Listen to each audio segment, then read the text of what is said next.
Allez, aujourd'hui, on aborde un sujet sensible, l'argent dans le couple.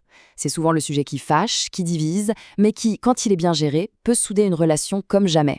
On va mettre les pieds dans le plat et décortiquer ensemble les 3 grands modèles de gestion financière qui existent pour enfin y voir un peu plus clair. Voilà, ça c'est une phrase qui met direct l'ambiance. Pour beaucoup de gens, cette idée est un point de départ, une attente presque inconsciente qui nous vient de notre éducation. L'un des partenaires assure la sécurité matérielle, et c'est la base. Mais la vraie question c'est, dans le monde d'aujourd'hui, est-ce que cette vision est encore réaliste, ou même souhaitable? C'est par là qu'on va commencer. Ah, ce proverbe, il tape tellement juste. Au tout début d'une relation, on est sur un petit nuage, n'est-ce pas? L'argent, les factures, tout ça, ça semble tellement terre à terre. Mais la vie à deux, elle, ne met jamais longtemps à nous ramener à la réalité. Et c'est là que les petites différences de vision qu'on ne voyait pas avant apparaissent soudain en grand. Soyons directs, les problèmes d'argent sont la 2e cause de séparation, juste derrière l'infidélité. C'est pour dire à quel point le sujet est un véritable baril de poudre. Un couple peut avoir une alchimie incroyable, mais si la gestion de l'argent est un chaos, tout l'édifice risque de s'effondrer. Et c'est justement là que se trouve la solution.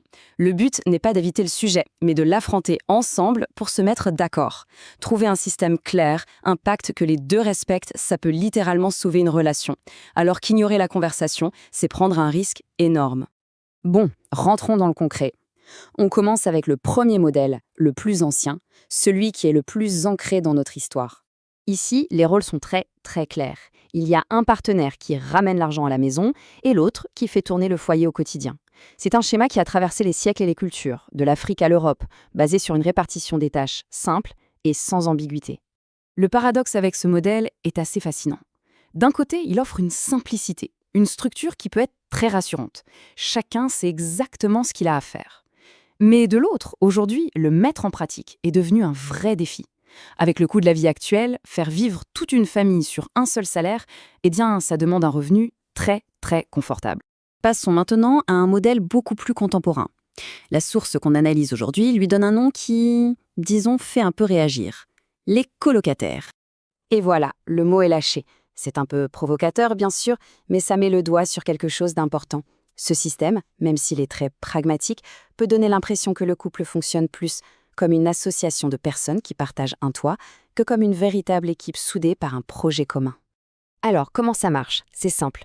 Les 2 partenaires travaillent. L'un paie le loyer, par exemple, l'autre s'occupe des courses. Une fois que les charges communes sont payées, chacun fait ce qu'il veut avec ce qui lui reste. Mon argent reste mon argent, ton argent reste ton argent. C'est chacun pour soi. Le point crucial ici, c'est le message que ce modèle envoie. L'avantage, il est évident, c'est la sécurité.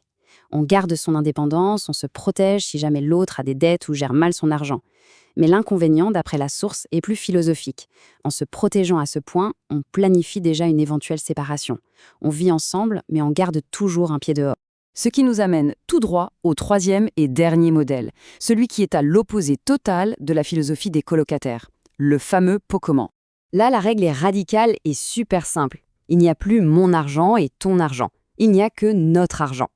Que l'un gagne le double ou le triple de l'autre, ça n'a plus aucune importance. Tous les revenus sont fusionnés en un seul et même budget familial. D'accord, mais en pratique, comment on organise un truc pareil? En fait, c'est une mécanique en 4 étapes. D'abord, on met tout dans le même panier. Ensuite, on paye tout ce qui concerne la famille, le loyer, les courses, les factures.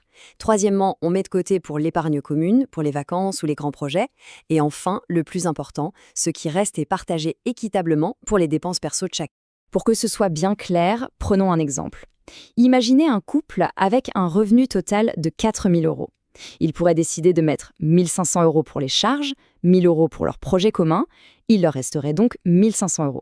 Eh bien, ces 1 500 € sont divisés en 2, soit 750 € chacun pour leur plaisir personnel sans avoir de compte à rendre à l'autre. Il faut bien comprendre que ce modèle, c'est bien plus qu'une technique de gestion. C'est une vraie philosophie de vie. C'est l'idée qu'on est une seule et même équipe. On gagne ensemble, on perd ensemble. Ça impose une transparence totale. On ne peut rien se cacher. Et bien sûr, ça ne marche que si les 2 partenaires sont disciplinés et jouent vraiment le jeu. Alors maintenant qu'on a fait le tour de ces 3 grandes approches, la question qui nous brûle tous les lèvres, c'est, évidemment, le modèle traditionnaliste avec sa structure claire, celui des colocataires avec sa sécurité individuelle, ou alors le pot commun et son engagement total. Quel est, objectivement, le système idéal? Et la réponse, La voici. Elle est d'une simplicité désarmante. En fait, le meilleur modèle n'existe pas. Le meilleur modèle, c'est celui que le couple choisit ensemble, consciemment et s'engage à respecter. L'alignement et la communication sont infiniment plus importants que la méthode elle-même. Et on termine sur cette question qui est vraiment au cœur de toute cette analyse. C'est une interrogation qui va bien au-delà de l'argent. Elle nous demande de définir ce que ça veut dire être en couple. Est-ce que c'est une alliance stratégique entre deux individus ou la création d'une nouvelle entité, d'une équipe qui avance ensemble? La réponse à cette question déterminera tout le reste.